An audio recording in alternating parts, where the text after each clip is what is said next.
नमस्ते, बहुत स्वागत है आप सभी का एचएनएन न्यूज पर। मैं हूं आपके साथ नीतू गुप्ता। शाम के 5 बजने को है और एक बार फिर से हाजिर हो गए हम आपके बीच एक खास विषय को लेकर। आज जब हम चर्चा करेंगे उस खबर पर जिसको लेकर दुनिया की निगाहें इस वक्त टिकी हुई है भारत पर। हम बात कर रहे हैं पुतिन के भारत दौरे को लेकर, लेकिन इस दौरे में राजनीति भी अब शुरू हो गई है। बताएंगे आपको इसमें कि आखिर राजनीति क्यों शुरू हो गई है। लेकिन उससे पहले रूस के राष्ट्रपति व्लादिमीर पुतिन के भारत दौरे ने पूरी दुनिया में राजनीतिक हलचल तेज कर दी है। समय संदेश संकेत को लेकर पूरी दुनिया में अटकलें लगाई जा रही हैं। विश्व की दो महाशक्तियां जब एक साथ रूबरू होंगी तो उसका असर न सिर्फ भारत और रूस पर पड़ेगा बल्कि पूरे विश्व की जो निगाहें हैं वो टिकी रहेंगी। देश की राजधानी दिल्ली सज चुकी है, रेड कारपेट बिछ चुका है, सुरक्षा के इंतजाम ऐसे हैं कि बिना इजाजत चिड़िया भी ना उड़ सके, क्योंकि रूस के राष्ट्रपति भारत आ रहे हैं और भारतीय समय के अनुसार शाम 6 बजे का वो वक्त जब पुतिन भारत की धरती पर अपना कदम रखेंगे। ये कदम न सिर्फ विश्वास, दोस्ती और भरोसे का प्रतीक है बल्कि दुनिया के सबसे ताकतवर मुल्कों में से एक अमेरिका को दिखलाने, बतलाने और समझाने का भी वक्त है कि भारत किसी के दबाव में नहीं आता। ये नया भारत है और इसकी ताकत का लोहा व्हाइट हाउस में बैठे ट्रंप भी मान रहे होंगे। वहीं अब देश की सियासत में भी इस दौरे को लेकर एक नई राजनीति शुरू हो गई है। वो राजनीति है सत्ता बनाम विपक्ष की। विपक्ष का आरोप है कि राहुल गांधी को पुतिन से नहीं मिलने दिया जा रहा। आज की इस बहस में हम चर्चा करेंगे कूटनीति, राजनीति और आरोपों के सियासी खेल की। आज का बड़ा सवाल यह होगा कि क्या ये यात्रा भारत की वैश्विक ताकत का प्रतीक है या फिर पुतिन के स्वागत की आड़ में विपक्ष को किनारे किया जा रहा है। क्या विपक्ष का यह आरोप सही है कि सरकार अंतर्राष्ट्रीय रिश्तों को भी राजनीतिक चश्मे से देख रही है या फिर विपक्ष सिर्फ सुर्खियों में रहने के लिए इस मुद्दे को बढ़ा चढ़ाकर पेश कर रहा है। और सबसे बड़ा सवाल यह कि पुतिन की इस यात्रा से भारत रूस संबंधों में क्या नया मोड़ आएगा। क्या ये यात्रा एशिया की राजनीति को नया शेप देगी। तो आज इसी पर करेंगे चर्चा कि अब से थोड़ी देर बाद व्लादिमीर पुतिन भारत की धरती पर होंगे, लेकिन उससे पहले रूस के रक्षा मंत्री आंद्रे वेलासोव भारत पहुंचे, वॉर मेमोरियल पहुंचे, यहां पर शहीद जवानों को उन्होंने श्रद्धांजलि अर्पित की है। तो आज चर्चा करेंगे कि पुतिन का जो ये दौरा है भारत का, ऐसे में दोनों देशों के जो 25 साल का याराना है वो और ज्यादा कितना बढ़ेगा। इसके साथ ही साथ ये दोस्ती अब एक नई इबारत लिखने जा रही है। तो किस तरह से दोनों देशों के जो द्विपक्षीय संबंध हैं वो मजबूत होंगे। हालांकि इसमें विपक्ष की तरफ से कहा जा रहा है कि जो लोकसभा सांसद हैं, एलओपी हैं, राहुल गांधी, उन्हें पुतिन से नहीं मिलने दिया जा रहा है। केंद्रीय मंत्री रामदास अठावले जो कह रहे हैं कि अगर मिलना है तो अपॉइंटमेंट लीजिए।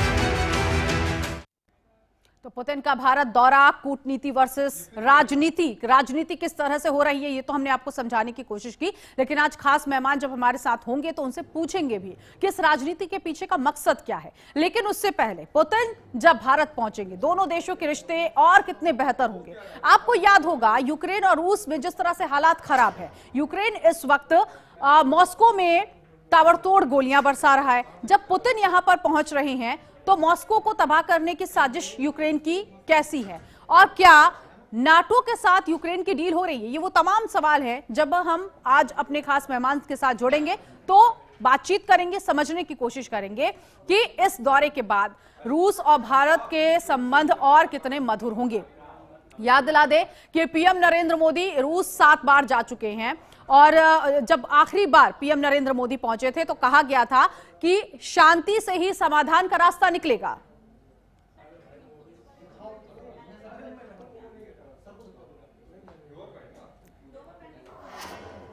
तो सबसे पहले आज आपको बताते हैं कि जब यहां पुतिन का भारत का दौरा है तो ऐसे में कौन कौन से समझौते हो सकते हैं जिस पर हस्ताक्षर किए जा सकते हैं। कुछ बड़ी बातें आज आपको बताएंगे यहां पर और दिखाएंगे भी कि आज शाम 6 बजे भारत पहुंचेंगे रूस के राष्ट्रपति व्लादिमीर पुतिन। तो राष्ट्रपति पुतिन का भारत दौरा, ऐसे में तमाम तैयारियां हो चुकी हैं, स्वागत के लिए निगाहें बिछाए जा चुके हैं नेताओं की तरफ से। सुबह 9 बजे राष्ट्रपति भवन में स्वागत, गार्ड ऑफ ऑनर। ये कल का हम आपको आंकड़ा बता रहे हैं कि कल क्या कुछ कुछ होने वाला है। जब आज शाम को यहां पर राष्ट्रपति पहुंचेंगे तो आज डिनर का एक आयोजन रखा गया है और पीएम नरेंद्र मोदी के साथ ये डिनर होगा। 5 दिसंबर सुबह 10 बजे राजघाट पहुंचेंगे, महात्मा गांधी को श्रद्धांजलि अर्पित करेंगे और यहां पर महात्मा गांधी को श्रद्धांजलि अर्पित करने के बाद ही दोनों देशों के जो नेता हैं उनके बीच द्विपक्षीय बातचीत हैदराबाद हाउस में होगी। सुबह 11 बजे हैदराबाद हाउस पहुंचेंगे, यहां शिखर बैठक का आयोजन किया गया है। इसी बैठक में दोनों देशों के बीच रक्षा, ऊर्जा, इन सभी समझौतों को लेकर बातचीत होगी और बैठक में व्यापार समझौते पर भी मुहर लगेगी। तो रक्षा और ऊर्जा की तो बात हम कर ही रहे हैं कि पुतिन जब यहां पर आएंगे तो ये तमाम समझौते जिन पर साइन किया जाएगा। शाम 4 बजे भारत रूस बिजनेस फोरम को संबोधित करेंगे। पीएम नरेंद्र मोदी भी बताएंगे कि कितना खास ये रहा है जब रूस के राष्ट्रपति व्लादिमीर पुतिन भारत पहुंचे हैं। जो तैयारियां हैं वो लगभग हो चुकी हैं, इंतजार अब पुतिन का किया जा रहा है। शाम 7 बजे 5 दिसंबर को राज्य भोग का आयोजन किया गया है। राष्ट्रपति द्रौपदी मुर्मू इसकी मेजबानी करते हुए दिखाई देंगे, लेकिन आज पीएम नरेंद्र मोदी अपने दोस्त के लिए डिनर का आयोजन करते हुए दिखाई देंगे और देर शाम पुतिन भारत से वापस रूस लौट जाएंगे। तो ये 5 दिसंबर का पूरा शेड्यूल है जो हम आपको दिखा रहे हैं। तो आज सिर्फ पीएम आवास पहुंचने का कार्यक्रम है।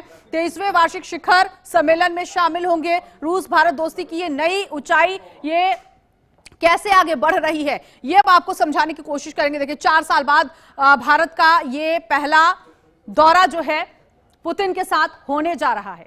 इससे पहले जब राष्ट्रपति द्रौपदी मुर्मू पुतिन का स्वागत करेंगी, ये कल की खास तैयारियां जो हैं वो इस वक्त आपको बता रहे। रक्षा, ऊर्जा और व्यापार के समझौतों पर मुहर लगेगी। तो यहां इंपॉर्टेंट ये है कि भारत के साथ कौन कौन सी डील हो सकती है। इस डील में जो हथियार हैं वो कौन कौन से ऐसे हथियार हैं जिनकी डील भारत के लिए बहुत इंपॉर्टेंट है, भारत के नजरिए से बहुत खास है। Su-57 स्टेल्थ फाइटर जेट और S-400 सिस्टम पर चर्चा होगी। S-400 आपको याद होगा ऑपरेशन सिंदूर के वक्त इसी S-400 ने पाकिस्तान के छक्के छुड़ा दिए थे। लंबी दूरी की मिसाइलों और तकनीक हस्तांतरण पर भी विचार किया जाएगा। तो ये वो समझौते हैं जो भारत और रूस के बीच इन पर बातचीत होगी और HAL जेट रखरखाव में सहयोग करेगा रूस भारत का। ये बड़ी बातें आपको बता रहे हैं कि रक्षा समझौतों में कौन कौन से वो फाइटर जेट्स हो सकते हैं, वो वेपन्स हो सकते हैं जिसका इस्तेमाल आने वाले वक्त में भारत की तरफ से किया जाना है। इसका सहयोग पुतिन से लिया जाएगा। पुतिन के साथ रूस के ऊर्जा और व्यवसाय प्रमुख भी आ रहे हैं।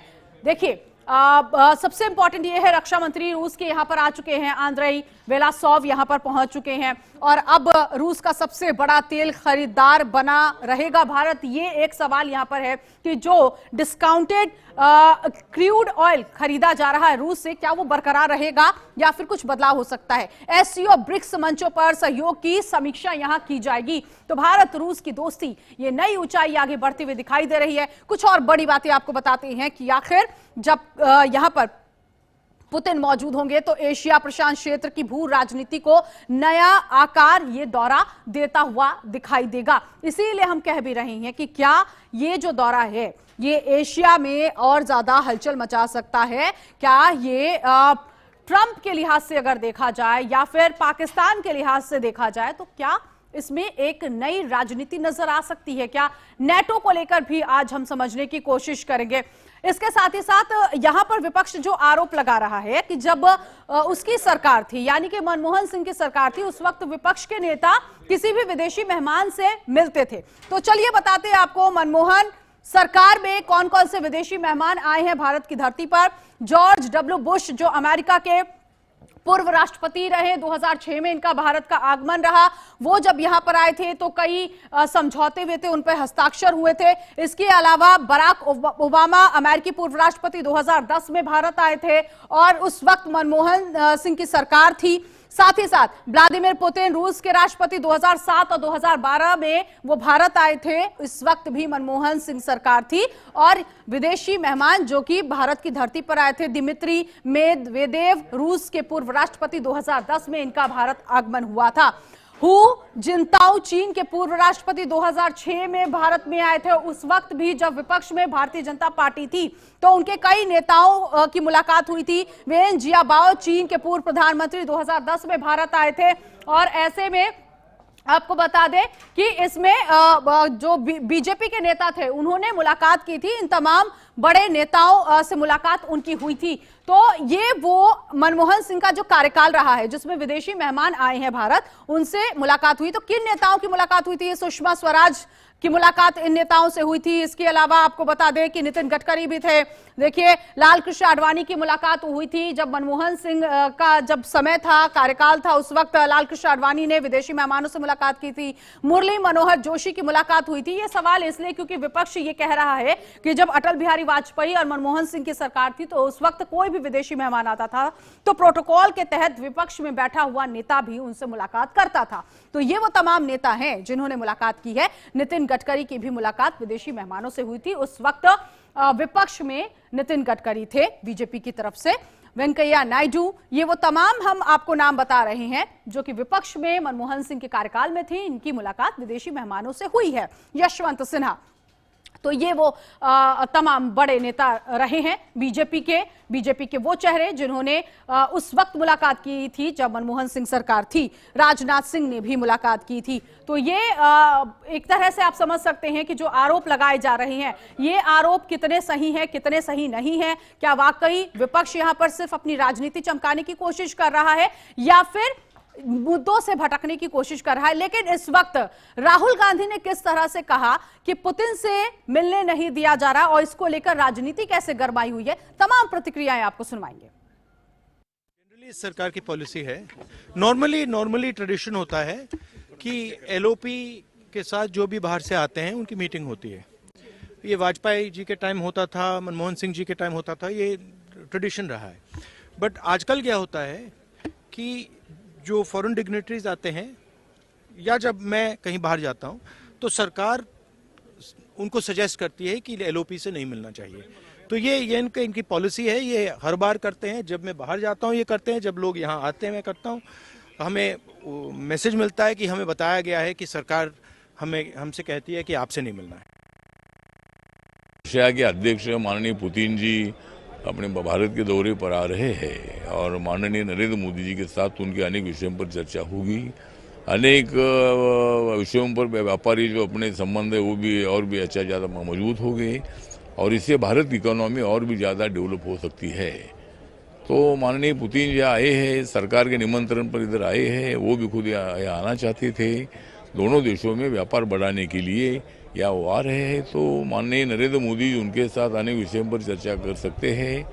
लेकिन जिस तरह माननीय राहुल गांधी जी और प्रियंका गांधी जी आरोप लगा रहे हैं कि माननीय पुतिन साहब यहाँ आने के बाद मतलब विपक्षी दलों को उनको मिलने नहीं दिया जा रहा है, तो ये आरोप बेबुनियाद है। अगर वो मतलब उनको मिलना चाहते तो उनका अपॉइंटमेंट ले सकते हैं, या फिर अगर पुतिन जी अपोजिशन को मिलना चाहते हैं तो वो मिलने के लिए सरकार का कोई रुकावट नहीं है। सरकार पर ये आरोप लगाना अच्छी बात नहीं है।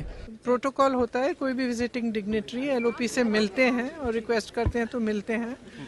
तो इस प्रोटोकॉल का रिवर्सल मतलब इस सरकार की जो जनरल जो जितनी भी नीतियां हैं वो इसी आधार पर है। वो सब खुद घेरना चाहते हैं, कोई और आवाज़ को उठने ही नहीं देना चाहते, किसी और का कुछ पक्ष सुनना ही नहीं चाहते और जो प्रोटोकॉल्स हैं उनको भी तोड़ रहे हैं। तो एक लोकतंत्र का प्रोटोकॉल होता है, उसको निभाना चाहिए। अब भगवान जाने किस बात का डर। मैं तो ये प्रदूषण पर चर्चा करने में क्या डर है, क्या डर है? कर लीजिए, सुन लीजिए, कुछ तो फिर हल निकलेगा। इसी तरह से तो हल निकलेगा। लोकतंत्र में हर जने को अपनी बात कहने का मौका मिलना चाहिए और चर्चा होनी चाहिए और फिर एक्शन लेना चाहिए। तो रामदास अठावले को भी आपने सुना, प्रियंका गांधी को भी आपने सुना। प्रियंका गांधी ने कहा कि यहाँ पर जो सरकार है उसके अंदर असुरक्षा है, इस वजह से शायद पुतिन से मिलने की इजाजत नहीं मिल रही है और इसी पर करेंगे खास चर्चा। इस वक्त हमारे साथ खास मेहमान भी जुड़ गए हैं। अनंत अमित प्रवक्ता इस वक्त बीजेपी के हमारे साथ है, मुन्ना खान प्रवक्ता कांग्रेस के इस वक्त हमारे साथ जुड़ गए हैं, मनीष गुप्ता अर्थशास्त्री इस वक्त हमारे साथ है, major general doctor G K. Bansal defence expert इस वक्त हमारे साथ है और मेरी सहयोगी कंचन भी इस वक्त मेरे साथ मौजूद नजर आ रही हैं टीवी स्क्रीन पर। आप सभी खास मेहमानों का बहुत स्वागत है एचएनएन न्यूज पर। सबसे पहले कंचन आपसे शुरुआत, क्योंकि अब ज्यादा समय बचा नहीं है, कुछ ही वक्त बाद भारत की धरती पर राष्ट्रपति व्लादिमीर पुतिन होंगे। क्या तैयारियां की गई हैं और किस तरह से आयोजन होने वाले हैं? जी बिल्कुल, देखिए जिस तरीके से रूस के जो राष्ट्रपति हैं वो व्लादिमीर पुतिन जो है बस थोड़ी ही देर में भारत की धरती पर पहुंचे। व्लादिमीर पुतिन जो हैं बस थोड़ी ही देर में भारत की धरती पर पहुंचने वाले हैं और बड़ी बेसब्री के साथ उनका जहां इंतजार किया जा रहा, उनके भव्य स्वागत का जहां आयोजन किया जा रहा है, वहीं पे सुरक्षा के खासा इंतजाम भी पुतिन के लिए किए गए हैं। इस वक्त मैं हैदराबाद हाउस पे मौजूद हूं। हैदराबाद हाउस इसलिए खास हो चुका है क्योंकि पुतिन जो कि रूस के राष्ट्रपति हैं और भारत के प्रधानमंत्री नरेंद्र मोदी कल यानी 5 दिसंबर को इसी हैदराबाद हाउस में जो भोज है उस आयोजन में सम्मिलित होंगे, क्योंकि कई प्रतिनिधिमंडल हैं जो मैं चाहूंगी कंचना पोस्टर्स भी दिखा दीजिए जो पोस्टर स्वागत को लेकर लगाए गए हैं। हैदराबाद हाउस में पुतिन की और मोदी जी की होती हुई दिखाई दे रही है। जी बिल्कुल, मैं अपने कैमरामैन सहयोगी राजेश से कहूंगी कि एक बार कैमरा को थोड़ा पैन करके वो तस्वीरें भी हमारे दर्शकों को दिखाएं जो कि हैदराबाद हाउस की ये तस्वीरें हैं। ये देखिए, ये बड़े से पोस्टर लगे, हैदराबाद हाउस है दिल्ली का। यहाँ पे साफ तौर पर लिखा है भारत में आपका स्वागत है। महामहिम श्री व्लादिमीर पुतिन हैं जो कि रूस संघ के राष्ट्रपति हैं और दूसरी तरफ फोटो देश के प्रधानमंत्री नरेंद्र मोदी की लगाई गई है और भारत जो कि भारत गणराज्य के प्रधानमंत्री हैं। और इस तरीके के जो ये पोस्टर हैं वो दिल्ली के तमाम अलग अलग जगहों पर लगाए गए हैं। हैदराबाद हाउस के बाहर अगर आप देखेंगे तो वहां पे रूस, रशिया और भारत के जो झंडे हैं वो तिरंगे झंडे भी यहाँ पर साफ तौर पर लगाए गए हैं। अब अगर बात करते हैं तैयारी की तो दूसरी तरफ की भी तस्वीर दिखा देना चाहेंगे कि वहां पे अगर आप देखेंगे तो पूरे फूलों के गमले से यहाँ पे जो हैदराबाद हाउस के सामने यहाँ पे पार्क है, छोटा सा फूलों के गमलों से इसको यहाँ पे सजाया गया है और जो एनडीएमसी है उसकी तरफ से यहाँ पे तमाम साफ सफाई, तमाम व्यवस्था यहाँ पे की गई है। और इससे भी बड़ी बात यह है कि एक सुरक्षा को लेकर के जो जिम्मेदारी और चुनौती है उसको लेकर के ठीक है, बिल्कुल बिल्कुल बिल्कुल मैं आऊंगी आपके पास। डॉक्टर जी के बंसल जी, आपसे भी शुरुआत करूंगी मैं इस डिबेट की। किस तरह से इस दौरे को देख रहे हैं जब अब से थोड़ी देर बाद रूस के राष्ट्रपति व्लादिमीर पुतिन भारत पहुंचेंगे? नमस्कार। देखिए, ये जो दौरा है एक एनुअल समिट है, जो 23rd एनुअल समिट है भारत और रशिया के बीच की। और इस के दौरान में जो पीछे क्या हुआ है उसका रिव्यू किया जाता है, प्रोग्रेस कितनी हुई और आगे क्या होना है। हमारे रूस के साथ बड़े गहरे संबंध हैं, बहुत पुराने संबंध हैं, टाइम टेस्टेड है, हमारी इंडिपेंडेंट पॉलिसी है। जबकि हमारे ऊपर प्रेशर पड़ा कि आप यूक्रेन युद्ध के दौरान में जो ऑयल ना खरीदें, फिर भी रशिया से ऑयल भारत खरीदता रहा। तो रशिया से जो ऑयल खरीदता है वो तो हमारा ट्रेड है ही। इसके साथ साथ हमारे पहले तो करीब 70-80% जो वेपन्स हैं वो रशिया से आते थे, अभी भी करीब 65% वेपन्स वहीं से आते हैं। मेंटेनेंस भी होता है। और जो S-400 है जिसको सिंदूर के दौरान में इस्तेमाल किया जाता है, बहुत ही बेहतर एयर डिफेंस सिस्टम साबित हुआ, जिसमें जो पाकिस्तान को बिल्कुल उनकी सारी डिफेंस, उनकी जो डिफेंस थे, मिसाइल थे, सबको नष्ट कर दिया। अभी जो है इसके साथ में जो S-500 की बात हो रही है, S-400 की जो मारक क्षमता है वो 400 किलोमीटर है, जो S-500 होगा 600 किलोमीटर होगी। इसके अलावा Su-57 जो स्टील्थ एयरक्राफ्ट है उसका भी प्रपोजल दिया जा रहा है। सुखोई 30 के भी प्रपोजल आ रहे हैं। तो इस प्रकार से जो भारत का और भारत के साथ में हमेशा ही बहुत अच्छे संबंध रहे हैं। इसके अलावा प्राइम मिनिस्टर मोदी और प्रेसिडेंट पुतिन की बहुत अच्छी केमिस्ट्री है, एक दूसरे के खास दोस्त हैं।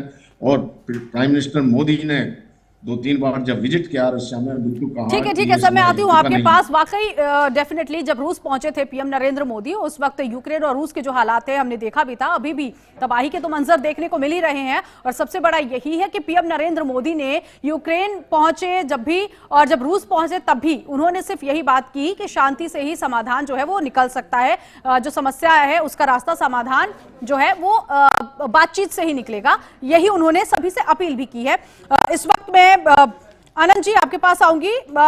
विपक्ष कह रहा है कि पुतिन से मिलने की इजाजत नहीं दी जा रही है, एलओपी को प्रोटोकॉल होता है मिलने का, लेकिन इस वक्त जो विदेशी मेहमान धरती पर आ रहा है, भारत आ रहा है, उससे मिलने नहीं दिया जा रहा। आखिर क्यों?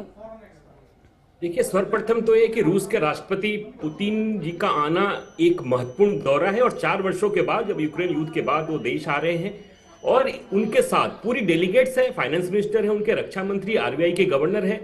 ये भारत की इकोनॉमी के लिए एक बहुत ही महत्वपूर्ण दौरा है उनका। और जिस तरीके से भारत में ट्रेड का जो दौर चल रहा है, उस ट्रेड को कैसे सुधारा जाए, ये बहुत ही महत्वपूर्ण मुद्दा है।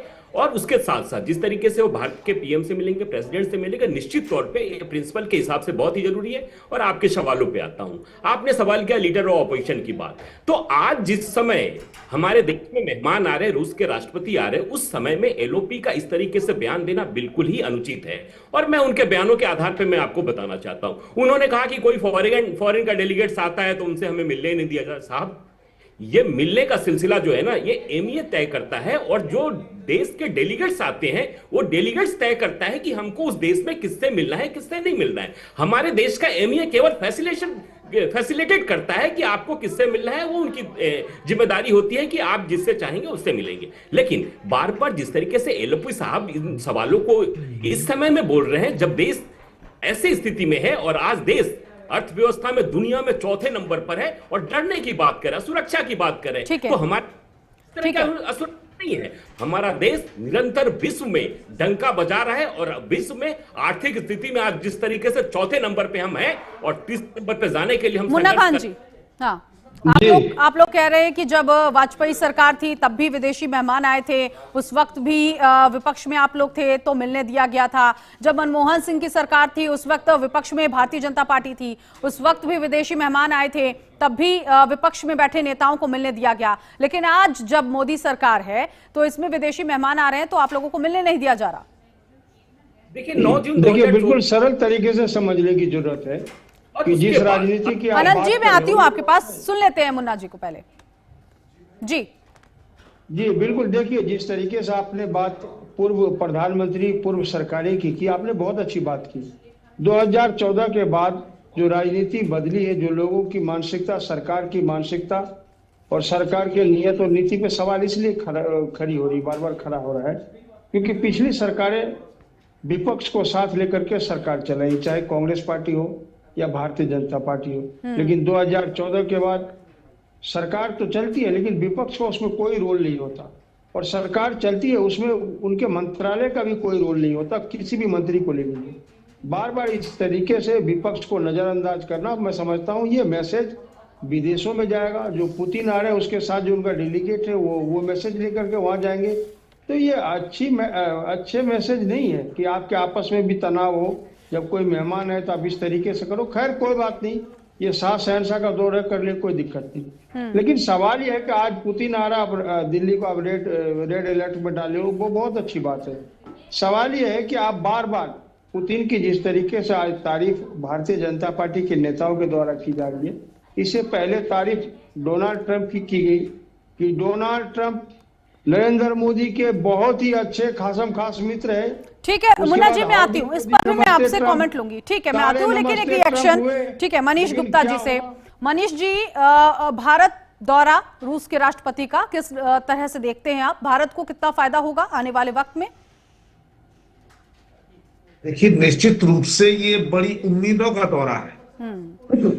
2021 में जहां 13 अरब डॉलर का बिजनेस होता था, 2024-25 में 69 अरब का डॉलर का बिजनेस है, यानी 5.5 गुना बिजनेस बढ़ा है। और पीएमओ चाहता है, सरकार चाहती है कि अगले साल तक इसको हम 100 अरब डॉलर तक ले जाएं, पहली बात। और अभी जो 69 अरब डॉलर का बिजनेस है, इसमें मेजर पार्ट है import of oil because of the discounted price. वो चाहते हैं इस ऑयल के अलावा इसको ऐसे स्टेबलाइज किया जाए कि अगर ऑयल ना हो तो जूते ना हो तो मटेरियल हो, डिफेंस हो, कंस्ट्रक्शन हो, हमारी एक्सपोर्ट का बैलेंस हो। क्योंकि अभी हमारा रूस से जो बिजनेस है इसमें इंपोर्ट ज्यादा है, एक्सपोर्ट कम है। तो ये टारगेट कैसे हम, जो हमें अमेरिका से टैरिफ का डर है, उसको हम सेटल करने के लिए। ठीक है, तो इसी में मेरा एक सवाल कि आपको लगता है कि ये जो डिस्काउंटेड क्रूड ऑयल है ये जारी रहेगा रूस के साथ? भविष्य देख रहे हैं आप इसका? निश्चित तौर पर जारी रहेगा, क्योंकि आज रूस के पास, हमारे पास तो है ही, रूस के पास भी सबसे रिलायबल अगर कोई दोस्त है जो ताकत रखता है तो वो इंडिया है। और रूस को ताकत चाहिए क्या? रूस को चाहिए कि ऐसी कंट्री जो सपोर्ट करे, सप्लाई करे, जरूरत पड़े तो सामान और ताकत को सामरिकता हो। तो भारत की जो सेना है वो भी विश्व की 4th-5वीं बड़ी सेना है। ऐसे में रूस हमारा नेचुरल अलायंस से आज से नहीं है, 47 से। जब पहली बार कश्मीर का मुद्दा उठा था तो उसने सपोर्ट किया था नेहरू जी के सामने, खुर्शीद थे उस समय राष्ट्रपति। तो एक जो मैंने बात बताई आपको ट्रेड, और दूसरी बताई इंडिया रूबल एक्सचेंज। जिस तरीके से अमेरिका ने अपनी बादशाहत जतानी शुरू की है उसको तोड़ने का सॉफ्टली जो तरीका है वो है कि इंडिया का जो ट्रेड हो वो डॉलर से घटता जाए और लोकल करेंसी बढ़ता जाए, चाहे चाइना के साथ युआन में हो, जापान के साथ येन में हो और रूस के साथ रूबल में हो। और अगर ऐसा होता है तो अमेरिका को जो अंदरूनी चोट लगेगी वो भारत के साथ कायदे से पेश आएगा। ये टारगेट है कि एक तरफ अमेरिका को मैसेज देना है, दूसरी तरफ देश का भला करना है। और इसके साथ ही साथ चीन और पाकिस्तान को भी संदेश मिल जाएगा। इसमें बड़ा संदेश, और ये संदेश कैसे जा रहा है चीन को, पाकिस्तान को और अमेरिका को? वो संदेश जा रहा है जिस तरीके से एलओपी को मिनिस्टर ठीक है मनीष जी, मैं आगे कंटिन्यू करती हूँ हाँ मैं आगे कंटिन्यू करती हूँ, लेकिन मैं यहाँ पर बंसल साहब एक चीज और बहुत अच्छी चीज है मुझे जो कल न्यूज मिली कि रूस की संसद से एक सैन्य समझौता हुआ है रिलॉस, जिसमें भारत और रूस एक दूसरे के मिलिट्री बेस का इस्तेमाल कर सकते हैं, फैसिलिटीज और जो संसाधन है उसका इस्तेमाल कर सकते हैं। आपका नजरिया क्या कह रहा है, आने वाले वक्त में भारत और रूस दोनों को ही कितनी ताकत मिलेगी अगर दोनों ही मिलिट्री बेस का इस्तेमाल करेंगे, संसाधनों का इस्तेमाल करेंगे? देखिए, जो भारत और रूस के संबंध और जो आगे रिलेशंस हैं वो बहुत बढ़ने जा रहे हैं। जड़ने का मतलब ये है कि उन्होंने ये कहा है रशिया ने कि हमारे नो लिमिट रिलेशंस हैं भारत के साथ भी, जैसा कि उन्होंने चाइना के साथ किया। तो इसमें अभी क्या है कि जैसे आपने कहा कि भारत जो है, जो रशिया के जितने भी संसाधन हैं, उनके एयरपोर्ट हैं, उसमें हमको अपने हवाई जहाज का मेंटेनेंस करना है, रिफिलिंग करना है, कोई डिजास्टर मैनेजमेंट है, किसी भी तरह से भारत भी इस्तेमाल कर सकता है और रशिया भी कर सकता है। इसी प्रकार से जो भारत के पोर्ट हैं, नेवल पोर्ट हैं, उनको रशिया इस्तेमाल कर सकता है और भारत जो है जो उसके कर सकता है रशिया के। अब सबसे बड़ी बात यह है कि जो एक व्लादिवोस्तोक और चेन्नई के बीच में अभी ये कॉरिडोर बना है, वहाँ से जाता रहेगा। और दूसरा सबसे बड़ी बात यह है कि जो रशिया है वो अंटार्कटिका में भी भारत को अपने जो वहाँ पे जो आइस हैं उनको कैसे तोड़ा जाता है, कैसे वहाँ पे शिपिंग की जाती है, उसमें अपना पार्टनर बना रहा है। और रशिया एक बैलेंस बनाकर चल रहा है और बैलेंस बनाने के साथ साथ में भी अभी रशिया ये भी चाहता है कि भारत और चीन के भी संबंध आगे अच्छे हों, जिससे कि एक जो रीजनल पावर या जो यहाँ की एक पावर है वो बन के आए। हालांकि चीन थोड़ा सा डिस्कम्फर्टेबल होगा और जहाँ तक पाकिस्तान का सवाल है वो तो बहुत ही परेशान होगा या परेशान है जिस प्रकार से हमको भारत जो रिलेशनशिप है हमारे नो लिमिट के हर तरह से जा रहे हैं और खास करके एनर्जी के क्षेत्र में। सर ऐसा तो नहीं है पाकिस्तान चीन के साथ जाएगा, डील करेगा कि भाई हमें भी कुछ दे दो, हमारे लिए भी सपोर्ट कर लो? देखिए, चीन जो है वो अच्छे से जानता है कि पाकिस्तान को कुछ दे नहीं सकता। एक सीपैक था, वो उनका जो कुछ सक्सेसफुल हुआ नहीं है। अब तो लायबिलिटी हो गया है पाकिस्तान चीन के ऊपर, जाके डॉलर लेके जाता है, कहता है हमें डॉलर दे दीजिए, जबकि चाइना का बहुत पैसा इधर गया है। तो चाइना अभी कोई पाकिस्तान को इस तरह से सपोर्ट नहीं करने वाला। हालांकि चाइना ये कर सकता है कि अपने हथियारों का इस्तेमाल करके ये दिखा सकता है, ये उनको टेस्ट करना चाहता है कि हमारे हथियार कैसे हैं, जो कि फेल हो गए, जो नाकामयाब हुए हैं अभी सिंदूर के दौरान में।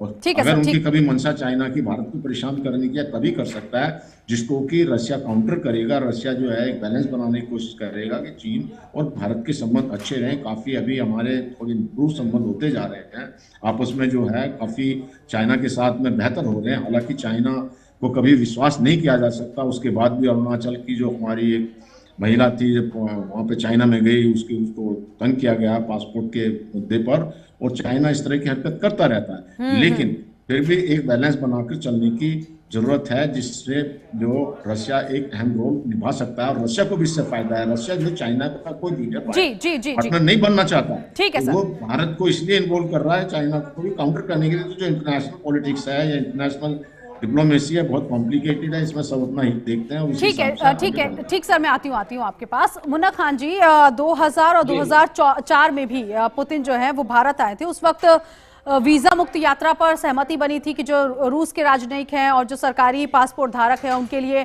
मुफ्त में वीजा दी जाएगी और अम्ब्रेला एग्रीमेंट भी उस वक्त हुआ था। इस वक्त आप भारत के नागरिक हैं, आप इस दौरे को कैसे देख रहे हैं? आपको क्या लग रहा है कि भारत की आगे की तस्वीर कैसे बदलती हुई दिखाई देगी? रूस का और कितना सहयोग दिख रहा है और कौन से ऐसे बड़े एग्रीमेंट्स आपको लग रहे हैं जो हो रहे हैं या फिर होने चाहिए?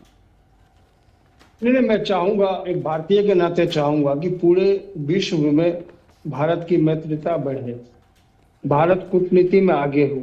लेकिन आप बताइए कि इसे 164 देशों का भ्रमण करने के बाद, 164 देशों से संपर्क बनाने के बाद आज भारत में क्या मिला, भारत को क्या मिला? मैं ये समझता हूँ कि आज नील बट्टे सन्नाटे की स्थिति है। इतने पैसे खर्च हुए, इतना टाइम खर्च हुआ, देश के प्रधानमंत्री कोई ऐसा देश नहीं है जहां नहीं गए, जहां से इन्वेस्ट की बात ना हुई हो, जहां फैक्ट्रियां लगाने की हिंदुस्तान में बात ना हुई हो। लेकिन आज मैं समझूंगा कि अपनी जो कूटनीति है वो फेलियर है। हम मेहमान है, पुतिन आए। नहीं सर, कैसे कूटनीति फेलियर है, मुझे ये भी समझाने की कोशिश करिएगा। जब ऑपरेशन सिंदूर था, S-400 का जो इस्तेमाल किया गया, जिसके बाद पाकिस्तान के जो आतंकवादी हैं उनको मुंहतोड़ जवाब दिया गया, ये रिश्ता ही तो है दूसरे देशों के साथ पीएम नरेंद्र मोदी का, जो आज इस वक्त बड़े स्तर पर सहयोग मिल रहा है। ये रिश्ता नहीं है कि S-400 हम उन पे गिरा दे या हमारे पास है। रिश्ता ये है कि ऑपरेशन सिंदूर के दौरान कितने देश जो थे वो हमारे संपर्क में थे, हमारे साथ खड़े थे, हमारे सहयोग में थे। कितने देश थे? रिश्ता इसे कहते हैं। रिश्ता इसे कहते हैं कि किसी भी मुसीबत पे कोई एक देश था जो बोलता नहीं, जो हिंदुस्तान का जो ऑपरेशन सिंदूर है, ये युद्ध जायज है और ये युद्ध होना चाहिए, कोई एक देश था नहीं था जिसे आप सर, कोरोना महामारी आपको याद होगी, कोरोना महामारी आपको याद होगी। इस महामारी से पहले कोई ऐसी भयंकर महामारी नहीं देखी गई थी। उस वक्त भारत ने जो नीति अपनाई, भारत ने जो लॉकडाउन वाला फॉर्मूला अपनाया, हर देश ने उसे सराहा और उस लॉकडाउन वाले फॉर्मूले को कई देशों ने फॉलो भी किया है। ठीक है, मैं आऊंगी आपके पास। आनंद जी से एक रिएक्शन ले लेती हूं। आनंद जी, अभी भी विपक्ष को लग रहा है, मुन्ना जी को लग रहा है कि ठीक है, वैश्विक मंच पर मुलाकातें हो रही हैं, लेकिन रिश्ते मधुर सिर्फ कहने लायक हैं। देखिए मुन्ना खान जी जिस तरीके से कह रहे हैं, आज देश की इकोनॉमी की बात हम लोग कर रहे थे, आज चौथे नंबर पे देश की इकोनॉमी है, तीसरे नंबर पे हम जाने के लिए बिल्कुल कगार पे खड़े हैं। और आज देश जिस तरीके से दुनिया में, यही इनके समय में डीआरडीओ होता था, जो डीआरडीओ को इन लोगों ने आलू और खेती के लिए के कामों में लगा दिया था। आज डीआरडीओ हमारे देश में दुनिया को बेच रहा है, अपने शस्त्र बेच रहा है। और दुनिया में जिस तरीके से भारत का डंका बज रहा है, चाहे वो इंजीनियरिंग का क्षेत्र हो, एग्रीकल्चर का क्षेत्र हो, डिफेंस का क्षेत्र हो, तमाम जगह में तमाम ऐसी बातें हो रही है जो भारत की चर्चा हो रही है पूरे देश में, पूरे दुनिया में। और हमारे माननीय प्रधानमंत्री जी ने विगत 11 वर्षों में दुनिया के तमाम देशों में जाकर भारत के लोकतंत्र से लेकर, भारत की सभ्यता से लेकर, भारत के एग्रीकल्चर को लेकर, भारत की तमाम उन बातों को लेकर दुनिया में बातें रखने का काम किया है। और तभी आज भारत का डंका बज रहा है। और आज इस समय में हमारे एलओपी जिस तरीके से कह रहे हैं कि हमें जब दूसरे देश के लोग मिलेंगे तो हम प्रोस्पेक्टिव बताएंगे, कौन सी प्रोस्पेक्टिव की बात कर रहे हैं आप कहते हैं कि हिंदुस्तान का इकोनॉमी डेड हो गया है। आप जब विदेश में जाते हैं तो ऑपरेशन सिंदूर के खिलाफ बोलते हैं, आप भारत के लोकतंत्र के खिलाफ कहते हैं, आप दुनिया में आह्वान करते हैं कि आइए हिंदुस्तान में, और हिंदुस्तान का लोकतंत्र बर्बाद हो रहा है, आप देखने के लिए आइए। तो इसी प्रोस्पेक्टिव के लिए आप बात करना चाहते हैं। ये देश की जनता आपको जानना चाहती है। आज जिस समय देश जिस दौर से गुजर रहा है, आज देश इकोनॉमी में तीसरे नंबर पे जाने की स्थिति में है, तो आज राजनीति छोड़। ठीक है, मैं इसका जवाब मुन्ना जी से लूंगी, लेकिन इस वक्त मनीष जी एक सवाल यहां पर यह भी कि जिस तरह से हम रूस में देख रहे हैं कि चीनी सामान जो है काफी ज्यादा भरमार है, रूस चीनी सामान पर बहुत डिपेंडेंट भी इस वक्त दिख रहा है। क्या आने वाले वक्त में आपको एक ऐसा स्पेस दिख रहा है भारत की तरफ से कि मेक इन इंडिया वहां पर बोलता हुआ दिखाई देगा, एक्सपोर्ट बढ़ेगा आज इस मीटिंग के बाद, कल इस मीटिंग के बाद? देखिए नीतू जी, बात को समझिए, जो चाइना की जो मैन्युफैक्चरिंग हब बनने से क्या हुआ, इसने पूरे वर्ल्ड को सप्लाई किया। तो क्या अमेरिका, क्या रूस, क्या जापान, क्या भारत, पाकिस्तान, सब जगह चाइनीज सामान चला। लेकिन वर्तमान में क्या हो रहा है, वर्तमान में चाइना की जो अर्थव्यवस्था है वो स्लो हो गई है, तो मैन्युफैक्चरिंग की जो रफ्तार है वो कम है। ऐसे में सिर्फ रूस के लिए नहीं, पूरे विश्व के लिए भारत एक अपॉर्चुनिटी बन के उभर रहा है। अब देखिए अपॉर्चुनिटी में क्या है, कैसे हम अपने देश में इंफ्रास्ट्रक्चर ऐसे क्रिएट करें कि हमारे यहाँ मैन्युफैक्चरिंग हब क्रिएट हो जाए और हम लोग डिलीवर कर पाए। ऐसे में चाइना से हमें संबंध अपने अच्छे रखने की जरूरत है, क्योंकि चाइना को हम कॉम्पिटिटर के तौर पर नहीं देखना चाहते, क्योंकि इससे हमारा नुकसान है। क्योंकि चाइना के पास वो रेयर अर्थ मटेरियल है जिसकी हमें जरूरत है। हम जितनी दवाइयां बनाते हैं उसका 70% चाइना से आता है। तो हम क्या चाहते हैं, जहां चाइना डिलीवर नहीं कर रहा वहां हम आगे बढ़ के करें और अपनी कैपेबिलिटी को बढ़ाएं। तो जाहिर तौर पर हम यहां रूस के साथ जो शिखर वार्ता है इसमें अपना एक्सपोर्ट बढ़ाने का एफर्ट करेंगे। ठीक है। एक तस्वीर भी हम इस वक्त दिखा रहे थे, वो तस्वीर दिल्ली के वॉर मेमोरियल की थी, जहां भारत के रक्षा मंत्री राजनाथ सिंह की मौजूदगी थी। इसके साथ ही साथ रूस के रक्षा मंत्री आंद्रेई वेलासोव की मौजूदगी यहां पर थी। दरअसल पुतिन से पहले रक्षा मंत्री यहां पर पहुंचे हैं, वॉर मेमोरियल पहुंचे, शहीद जवानों को उन्होंने श्रद्धांजलि अर्पित की है और यहां पर समर स्मारक पर जो डायरी होती है वहां पर हस्ताक्षर भी उन्होंने किया। तो ये उस वक्त की तस्वीर है। और मनीष जी इस बात को बता भी सकते हैं, मैंने रूस में देखा है कि जब भी शादी समारोह होता है तो वॉर मेमोरियल वहां पर पहुंचते हैं। अगर आप इसके बारे में कुछ बता पाएं, क्यों ऐसा होता है वहां पर, क्या ये किस तरह का तरीका है वॉर मेमोरियल पहुंचने का? देखिए, ये जो तरीका है वो ये है कि इंडिया और जो रूस है, जिसका पहले नाम था सोवियत संघ, यानी है ना सोवियत, कि हमारे जो इंडो सोवियत रिलेशनशिप वो बहुत तगड़ी है। वो यहां से शुरू नहीं होती, वो 1947 से शुरू हुई है। तो इसी की वजह है, अगर आपको याद हो, हम 80 के दशक में 90 के दशक में भारत में रशियन लैंग्वेज सीखने का बड़ा कल्चर था और एक सोवियत संघ और सोवियत नारी की मैगजीन आया करती थी और पूरे भारत में फ्री बना करती थी। इसी तरीके से भारत को जो रूस ने आर्मी में मदद की, जितने इंडियन टैंक्स थे, सुखोई विमान थे, वो सब इंडिया को रूस ने दिए, जिससे कि इंडिया ने पाकिस्तान को 2 बार पराजित कर दिया। तो जाहिर है ये जो वॉर मेमोरियल का कल्चर है वो दोनों देशों के बढ़े हुए स्ट्रॉन्ग रिलेशनशिप को दिखाता है। हाँ, ठीक है। लेकिन मुन्ना जी, यहाँ पर जिस तरह से अनंत जी कह रहे थे कि आप विदेशी धरती पर जाते हैं, भारत का अपमान करते हैं, और आप यहाँ पर बैठ के कह रहे हैं कि पीएम नरेंद्र मोदी कभी भी कहीं पर भी वैश्विक मंच पर गए हैं, रिश्ते उनके सिर्फ वहीं तक रहे हैं, वो उसका असर नहीं दिखा। देखिए, बिल्कुल सबसे पहले भारत देश का अपमान देश के प्रधानमंत्री ने करने का काम किया। कई देशों में, लगभग 6 देशों में देश के प्रधानमंत्री। सर, आप लोगों को अमेरिका से बहुत प्यार है क्या? आप वहीं जाते हैं, वहीं पे सारी बातें करते हैं, वहीं पर देश को अपमान करते हैं, बहुत ज्यादा किरकिरी भी आप लोगों की होती है। देखिए, ये 2 बार मैंने देखा है, मैं महसूस कर रहा हूँ कि आप हमारी बात पूरी नहीं होने दे रहे। नहीं सर, बोलिए। आधे अधूरे पे आप स्टॉप कर दे रहे और अभी बीजेपी के प्रवक्ता नहीं, बोलिए सर, बोलिए सर, बोलिए। और आपने सुना, आप हमारी बात पूरी नहीं होने। बिल्कुल सर, बोलिए। आपने कहा अमेरिका से आप लोग को ज्यादा प्यार है। क्या आपने देखा नहीं कि अमेरिका से किसको ज्यादा प्यार था? अमेरिका से किसने गलवैया की? हाउडी मोदी नमस्ते ट्रंप किसने करवाया? इतिहास में पहली बार अमेरिका के चुनाव को हिंदुस्तान में लड़ा गया, ये आपने नहीं देखा क्या? तो मोहब्बत किसको अमेरिका से? अमेरिका को साथ नहीं 70 मेरा भेजने की धमकी नहीं। भारत तो दूसरे देशों के साथ दोस्ताना रखता है ना। बात पूरी होने दीजिए, मैं दोनों सवाल की जवाब देता हूँ। ठीक है। एक तो ये प्रधानमंत्री है जो इनके चचा ने कहा कि युद्ध स्टॉप, युद्ध विराम हो गया। 31 बार कहा उन्होंने कि हमने युद्ध विराम किया। इनकी साहस तक नहीं हुई कि ये कह दे कि नहीं युद्ध विराम हमने करवाया। तो दोस्ती कौन निभा रहा है? अमेरिका की बात है या विदेशों में दोस्ती की बात है? सीधा आप साफ समझ लीजिए, देश के हित के लिए प्रधानमंत्री ने कोई विदेशी दौरा नहीं किया। अडानी अंबानी के टेंडर दिलाने के लिए बार बार देश के प्रधानमंत्री विदेशों में गए और इसका सारा डाटा से ऊपर उठिए और सरकार बदलते ही, अरे आप सुनिए, चलिए भाई, रिकॉर्ड बदलिए, रिकॉर्ड नहीं चलने वाला है। सरकार बदलते ही सारे के सारे 90% भारतीय जनता पार्टी के नेता जेल में जाएंगे और देश के प्रधानमंत्री आप चिंता मत करिए, आएंगे। ये मैं आज आपको अनुमान कह दे रहा हूँ। आप मुन्ना खान जी तैयारी करिए, चिंता मत करिए, तैयारी तो हो जाएगी। सरकार बदलेगी, सर छिपाने की जगह नहीं मिलेगी। मैं कह रहा हूँ ना, इस तरीके से 2 गुजराती देश बेच रहा है, 2 गुजराती गांधी जी और माननीय श्रीमती राहुल गांधी जी एक ही साथ जेल के अंदर मिलेंगे आपको। मैं कह रहा हूँ ना, मुद्दे पे बात करिए। छुपाने की जगह नहीं मिलेगी, सरकार बदलने दीजिए, जाने वाले हैं दोनों लोग। सरकार बदलने दीजिए, सर छिपाने की जगह नहीं मिलेगी हिंदुस्तान में। तो सरकार कब बदलेगी?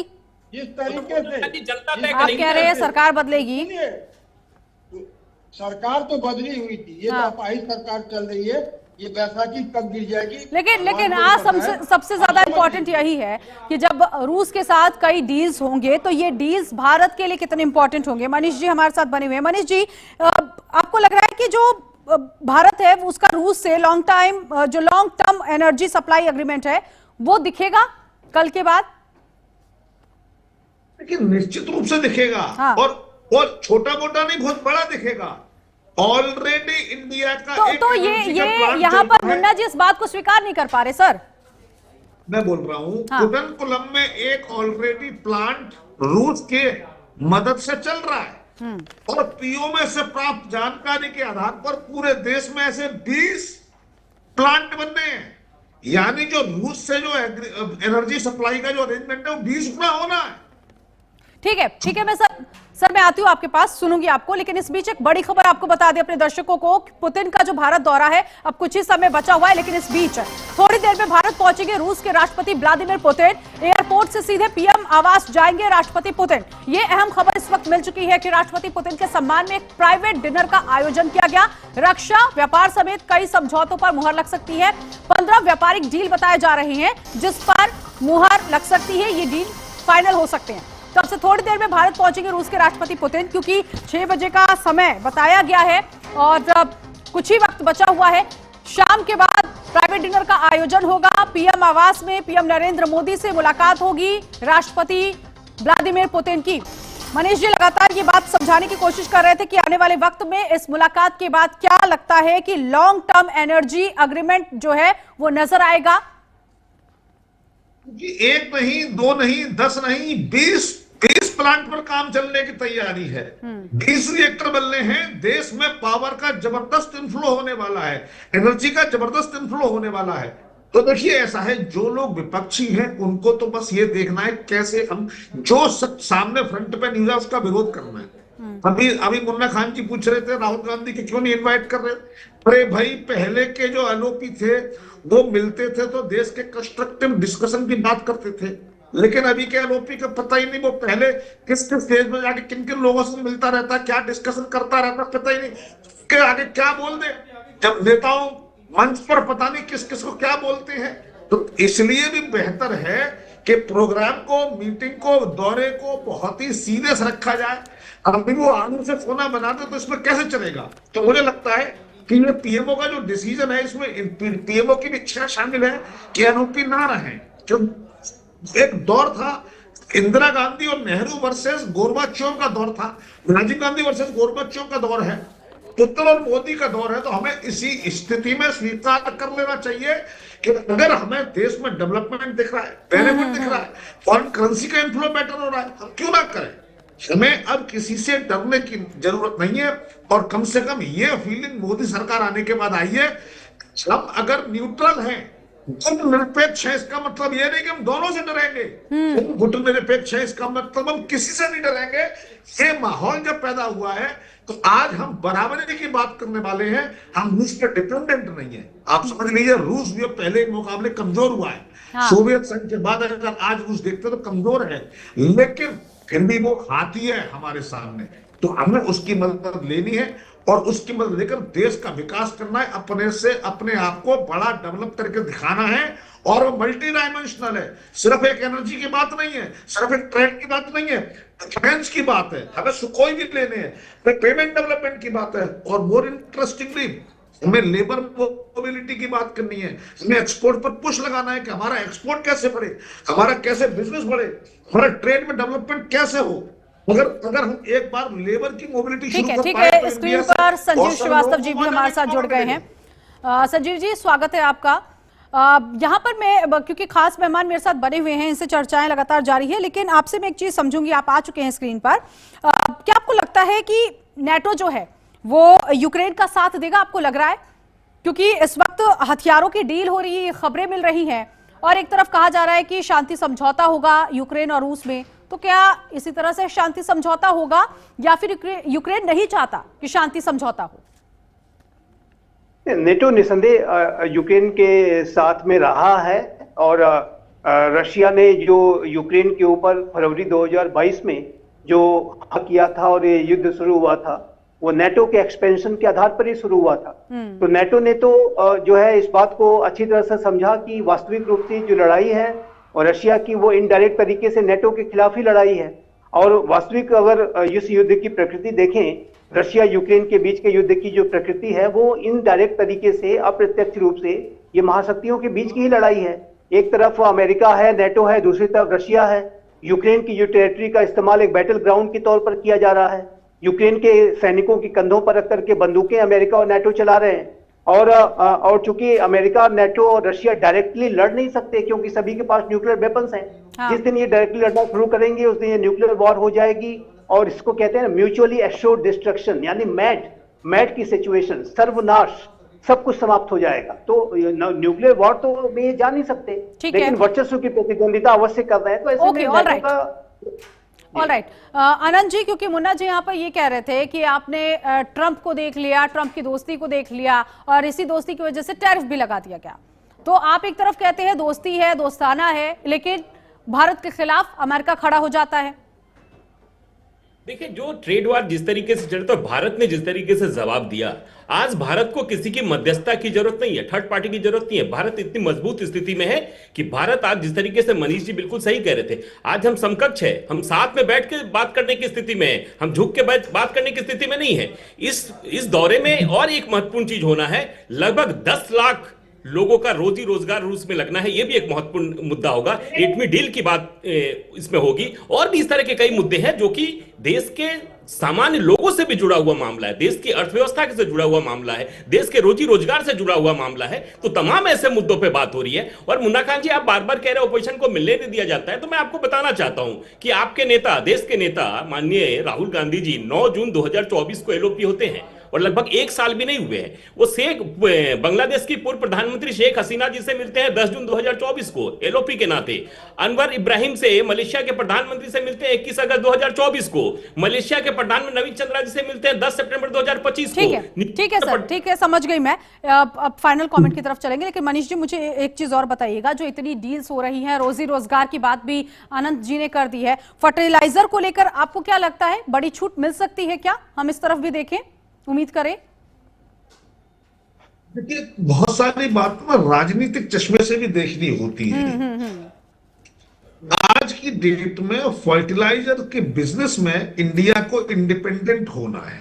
ठीक है। तो मुझे लगता है मोदी जी कुछ ऐसी बात रखेंगे जिससे कि इंडिया का बिजनेस बढ़े, है ना। बात खरीदने या बेचने की नहीं है, ठीक है सर। बात कैसे लॉन्ग टर्म रिलेशन को बढ़ाने की, हमें इस पर विचार करने की जरूरत है। ठीक है, लास्ट कमेंट मुन्ना जी आपका। मैं कहूंगा कि दोस्ती कर सक्षम रहे और पुतिन जी आए, उनका स्वागत है भारत में, भारतवासियों के द्वारा। लेकिन देखिए, एक बात समझने की है, अभी यूक्रेन को पैसा चाहिए क्योंकि युद्ध लगातार 4 वर्षों से चल रहा है। जो पुतिन को भी ये बात मैं समझता हूँ हजम नहीं हो रही होगी कि जो युद्ध 4 महीने में समाप्त करने की बात पुतिन जी कह रहे थे वो लगातार 4 वर्षों से चल रहा है। ठीक है सर, समय की कमी है। एक क्वेश्चन संजीव जी से मैं लूंगी क्योंकि अभी आए हैं संजीव जी। भारत को फायदा होगा ये तो हम लगातार बात कर रहे हैं, लेकिन रूस के अगर हम नजरिए से देखें तो रूस के लिए ये भारत का दौरा कितना इंपॉर्टेंट हो जाएगा संजीव जी?